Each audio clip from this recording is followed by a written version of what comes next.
Hey everybody, Kris White with the American Battlefield Trust, and I'm standing out here on the Antietam battlefield. We have Gary Edelman behind the camera. We have some guests who are going to join us. Evan Portman, one of our interns here at the Trust. Dennis Frye, longtime National Park Service historian, has one of the best books on the Battle of Antietam called Antietam Revealed. Love that book.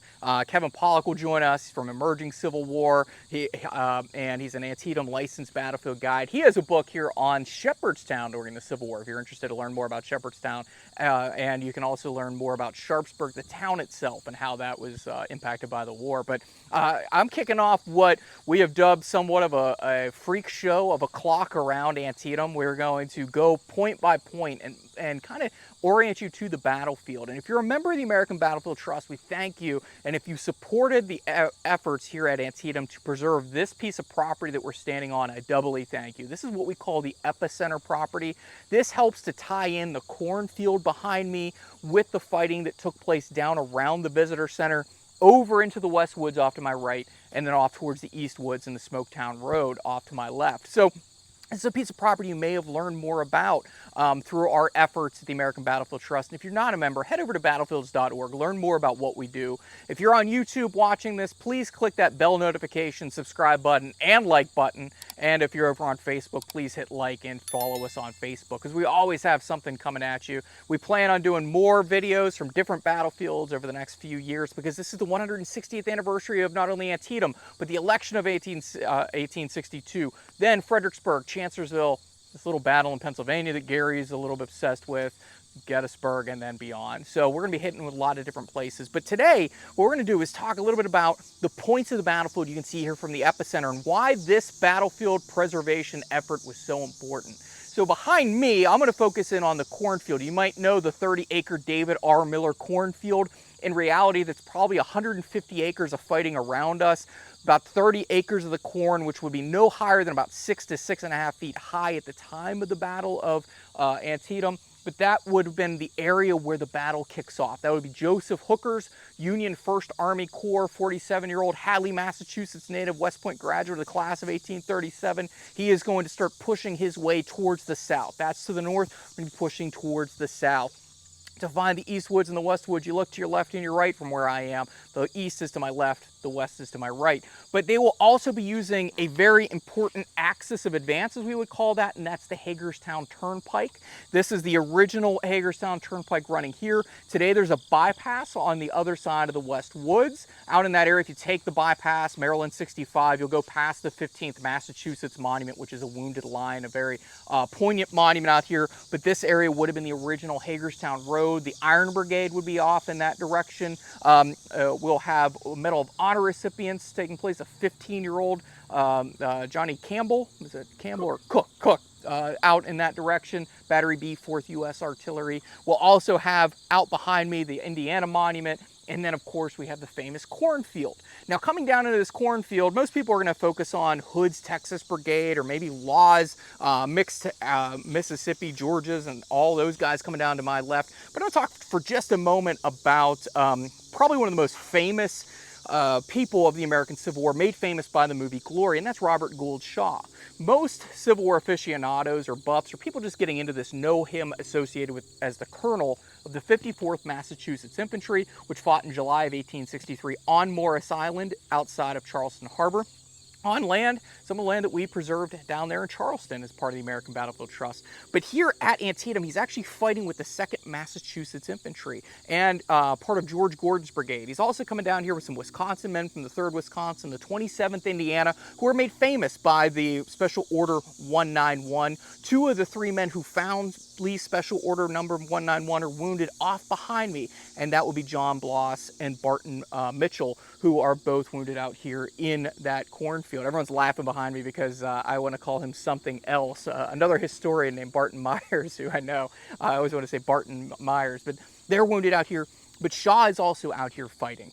And I have a letter here. I normally don't do this, from Shaw, and it's one of the earliest accounts we have of Antietam, and it's one of the best accounts. This will actually run in one of the New York newspapers. I am not going to read the whole thing, but I'm going to read you the most important sections. We have Confederates under Stonewall Jackson. He is commanding one wing of Robert E. Lee's army. He's not a corps commander just yet. He's not a lieutenant general just yet. And he is fighting over in the Westwoods area, Dunker Church, and he is filing soldiers up into this area. And coming down here in essentially the second or third wave will be George Gordon's brigade, including Robert Gould Shaw. And he will say, our pickets were firing all night, and at daylight we were awakened by the artillery. We were moved forward immediately and went into action in about 15 minutes. The 2nd Massachusetts was on the right of Gordon's brigade and the 3rd Wisconsin next. The latter was very exposed condition and lost as many as 200 killed and wounded in a short time. We were posted in a little orchard, and Colonel Andrews got a crossfire on that part of the enemy's line, which we, as soon as discovered, did a great deal of execution and saved the 3rd Wisconsin from being completely used up. It was the prettiest thing we ever done, and our loss was small at that time. In a half hour, the brigade advanced through a cornfield in our front, which until then had been occupied by the enemy. It was full of their dead and wounded, and one of the sergeants took a regimental color there belonging to the 11th Mississippi, who has a monument off to my left-hand side over here. Beyond the cornfield was a large open field and such a mass of dead and wounded, mostly rebels, as were lying there. I never saw before. It was a terrible sight, and our men had to be very careful to avoid treading on them. Many were mangled and torn to pieces by artillery, but most of them had been wounded by musketry. We halted right among them, and the men did everything they could for their comfort, giving them water from their canteens and trying to place them in easy positions. There are so many young boys and old men among the rebels that it seems hardly possible that they have come off their own accord to fight us, and it makes you pity them all the more as they lie moaning on the field. We heard about this time that General Joseph Mansfield, the 12th Corps commander, was mortally wounded. He had been there with us only 3 days, but everyone liked him. He took more personal interest in comfort and welfare of the men than any commander of the Corps has had. He has died since, so to the great regret of all. But my favorite passage is probably this. He talks about the wounded rebels around. He says, the wounded rebels were always as surprised and grateful as men could be at receiving attention from us. And many said that they wanted was to get to our hospitals and wished they had never fired a shot at us. One boy, 17 or 18, told Morse he had only left North Carolina 3 weeks ago and how his father and mother grieved at his going. From the position behind us, that's what you would see. If, those were the words of Robert Gould Shaw. Shaw would also describe John Sedgwick's attack onto the West Woods, watching John Sedgwick's 2nd Corps Division be used up over in the West Woods, and Sedgwick himself wounded 3 times, and we'll let someone else talk about the West Woods there. But from this position, we can see a lot from the epicenter. And we're going to turn off towards the East Woods to pick up the fighting over there with Evan Portman, intern at the American Battlefield Trust. I've known Evan since he was about this tall. Hey everyone, like Kris said, I'm Evan Portman, an intern with the American Battlefield Trust, and I'm going to talk about another one of those waves of Union troops to come through the cornfield, and that's George L. Hartsuff's brigade. So following Gordon's brigade, Hartsuff's brigade is going to move through the cornfield, and they're going to engage some Georgians in this area. And Hartsuff is going to go down with a wound pretty early in the fight.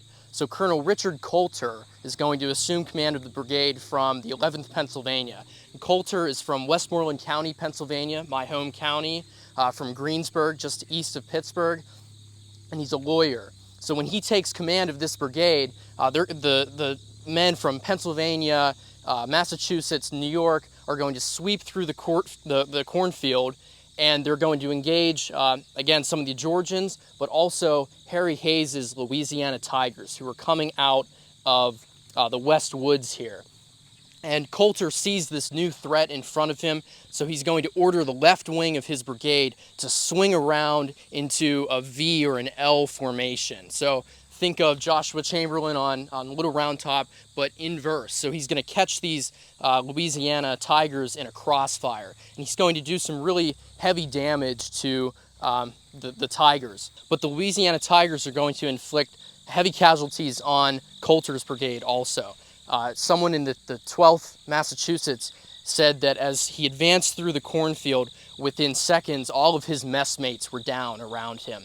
And the 12th Massachusetts is going to take about 76% casualties on this field on September 17th, which is among the highest casualty rates among Union regiments during the Battle of Antietam.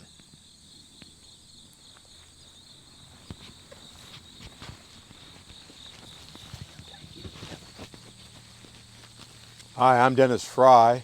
I had the great privilege of being one of the founders of the American Battlefield Trust, and I also founder and past president of the Save Historic Antietam Foundation. So before I say anything, I want to say thank you, because this preservation movement, and it's been a movement now of close to 35 years, has been sustained and been successful because of you. So thank you very much from the heart of an original founder of the American Battlefield Trust. Antietam is very special to me. I grew up here. I've spent most of my life here. My family actually owns farmland here, and they did historically. The Poffenberger family, much of the fighting occurs on Poffenberger farms here at Antietam.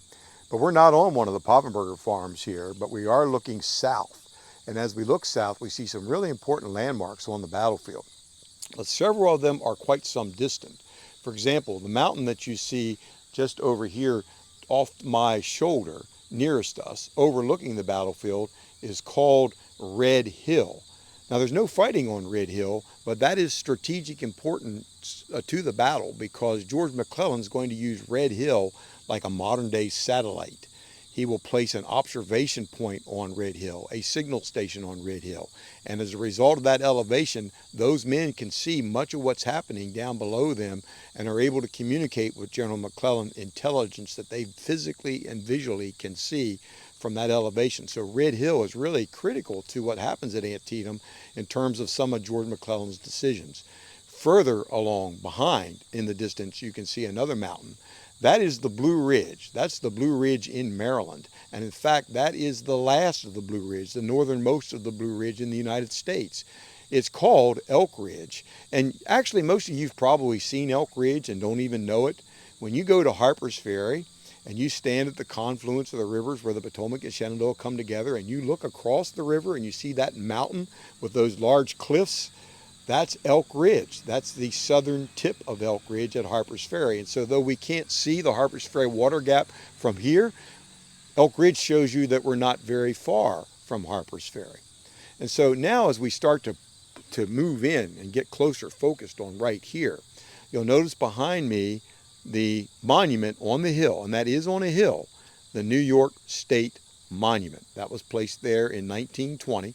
And it's one of the very last monuments to be built here by veterans on the battlefield. And so that's going to be really important, because what we've been talking about before, earlier in the morning of the 17th, the battle mainly was raging from in front of me towards me. It was coming from the north to the south. The cornfield now is in front of me, and what I often refer to as Moomaw Knoll, or others call Dunkard Church Knoll, is where the monument is that you see in the distance, the New York State Monument. And so the battle opens with the flow coming from the north to the south. But by 9 o'clock in the morning, we could stand here on this promontory and we would see the battle direction shift, and we would have a perfect theater seat right here. Because now it starts to go from the east to the west. The Union Army begins to move from the Antietam Creek towards the Hagerstown Turnpike, towards the West Woods, towards the Dunkard Church. So this literally is McClellan's first reinforcement that's coming in on the field. And the key to the battlefield, this whole end of the battlefield, is that knoll where you see the monument. It's a little deceiving from here. It doesn't look very high. It's very subtle, but that's high ground. That's the key. George McClellan can see that high ground from his field headquarters at the Frye House on the other side of the Antietam Creek, and he knows that if his forces are able to take that position, he has broken Lee's left center. He has taken Lee's left center. Nobody allows their center to collapse. That doesn't happen. I mean, that's what Gettysburg Day 3 is all about. Lee striking Meade's center, and we know what the result was. Well, that's exactly what McClellan's going to attempt. by 9 o'clock in the morning of the 17th. The battle's been raging for 3 hours now. He's had success, but now he's bringing in a steamroller. The United States Second Corps, the largest corps in his army, almost 17,000 men, and they're going to be crossing the Antietam Creek and coming from this direction towards that high ground to sweep and hold and maintain as they move to run the Confederates, rout the Confederates from the battlefield here on the West Woods. So I'm going to bring the Second Corps into the West Woods itself, but before I do, what you can see behind me is the Hagerstown Pike that we've talked about. Several of the other speakers have talked about here already. Unfortunately, you can see the fence that marks the Hagerstown Pike, but probably for the viewers, the better landmark is unfortunately those electrical poles that you can see there. But here along the Hagerstown Pike during the morning's fighting in the cornfield, there was a very intense fight between troops of William Stark's Confederate division that had charged out of the West Woods on the other side of the road, which is that woodlot you can see further in the distance. And some troops of the Iron Brigade and Walter Phelps's brigade were positioned here as well, the original Iron Brigade, as they would be called. But they would fight right along the fence lines of the Hagerstown Pike itself in a very, very close quarters fighting. So as Edwin Sumner's Second Corps, specifically John Sedgwick's division of the Second Corps, was advancing from the East Woods to the West Woods a little after 9 a.m. on the morning of September 17th, they were walking over the battle debris of the morning's fighting around the cornfield and stepping over wounded soldiers, dead soldiers. They did have to climb the rails of the Hagerstown Pike. We know that those were still standing, thanks to the Alexander Gardner photographs that were taken just a couple of days after the battle. But Sedgwick's division, about 5,500 men, plunged into the West Woods at about 9:15. They encountered Confederate artillery and infantry along Hauser's Ridge on the west side of the bypass today and on the west side of the West Woods. When they were facing west to counter that Confederate force there, all of a sudden coming up from the south was Lafayette McLaws' division that had just recently marched from Harper's Ferry and arrived just west of Sharpsburg shortly after midnight on the 17th. And in fact, when McLaws' division was ordered forward, McLaws was sleeping in a field of tall grass, and he couldn't be found, so by the time he woke up, his division was gone. But he quickly rode to join his division in the fighting, and they were able to drive Sedgwick's division out of the West Woods. In about 15-20 minutes, Sedgwick's division suffered over 40% casualties there in that fighting in the woods, and it's an incredibly important part of the Battle of Antietam. As well with the fighting that takes place there. You have some famous casualties as well. Paul Revere's grandson is killed here in the West Woods as part of the 20th Massachusetts. Oliver Wendell Holmes Jr., a future justice on the United States Supreme Court as well, will fall as one of those approximately 2,200 casualties that the Federals suffer there in the West Woods. But from here, the fighting would drift off further towards the south, towards the Sunken Road and the Bloody Lane, so stay tuned later on today, and we'll be providing some videos there of the fighting at the Sunken Road or the Bloody Lane. Yeah, and it seems like Paul Revere has a lot of grandsons or great-grandsons who are killed in action. We have one at Gettysburg, we have one here at Antietam, we have one who is discharged from the Army at Chancellorsville for some actions that didn't go well. He has, I think, a great-grandson who fought for the British Army on the Somme or Passchendaele. I can't remember if it's one or the other. So he has the long lineage of the Revere family. Just to add on to what Kevin said very quickly, this is another part of the letter from Robert Gould Shaw that I read earlier. He said, while we were halted in this field behind where we're standing, or where I'm standing, Sumner's whole corps swept across close by us and advanced into a wood on our right. It was a grand sight, and they looked as if they couldn't be repulsed. But they were received there with the most terrible musketry fire and finally had to fall back. In that wood, our dead and wounded outnumbered theirs as much as they did us in places mentioned above. So out here, there's the epicenter of battle for a good reason. We have troops from the 2nd Corps, the 1st Corps, the 12th Corps for the Federals. We have troops from the wing of Stonewall Jackson, as well as coming up here from James Longstreet. We have Robert E. Lee, who rides nearer to this area to see what's going on. We have all kinds of action up here on this portion of the battlefield. This is also a portion of the trail that was placed Trust here by Antietam National Battlefield. So if you ever get a chance, come out here. There are miles upon miles of hiking trails installed by the Save Historic Antietam Foundation, the National Park Service, and some of the members of the American Battlefield Trust probably came out here to help plant trees at times. So there's a lot of work still to be done out here at Antietam, and it's one of my favorite battlefields to come out to. This is a very beautiful setting, less than 60 miles from Washington, D.C. It's well worth your time if you ever get a chance to come out here, and also head over to Harpers Ferry. But on behalf of the American Battlefield Trust, I want to thank you for watching. Please click that bell notification, the subscribe button, the like button over on YouTube, and like us on Facebook. And please share this with your friends. We had Gary Edelman behind the camera, Evan Portman, Dennis Frye, Kevin Pawlak. I'm Kris White. I want to thank you for watching. Please share this with your friends and family. Keep watching. We have more videos in store for you. And check out battlefields.org, where you can become a member of the Trust and check out our Battle of Antietam animated map, which is a really cool resource that we have over there at battlefields.org. I'm Kris White. Thank you for watching, and thank you for supporting battlefield preservation and education.